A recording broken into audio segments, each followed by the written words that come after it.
Can artificial intelligence effectively make time travel possible and help us better understand Europe's cultural heritage? That's the question that's drawn a range of experts, including computer scientists, historians and archivists, here to Germany.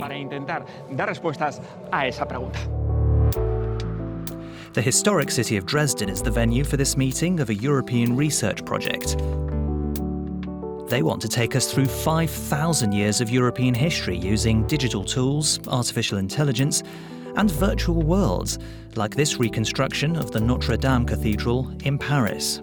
But researchers say it's a huge undertaking. Der Digitalisierungsprozess muss The digitization process must become faster and cheaper so that really large quantities of material can be digitized. The second big challenge we face is what to do with the images that we get. How can we convert them into digital information? For example, how can we automatically convert complicated manuscripts from the 16th or 17th centuries or the Middle Ages into text that can be further processed?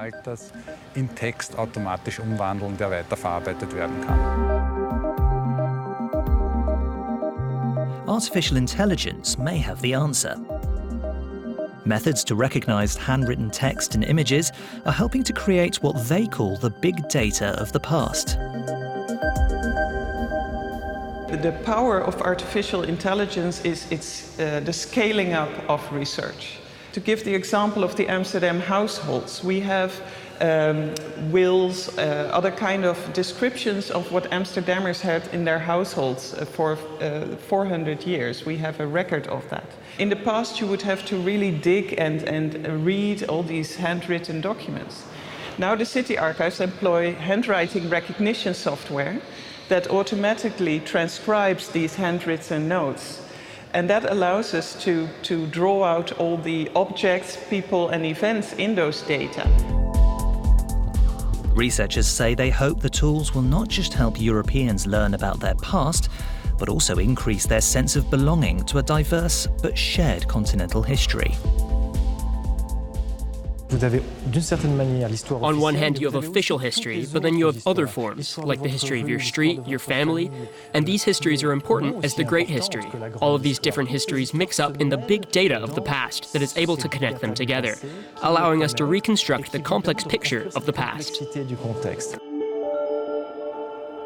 The researchers say the interactive data is being designed to help academics and industry. But locals and tourists will benefit too. They'll be able to discover and explore. They can even annotate data with notes of their own.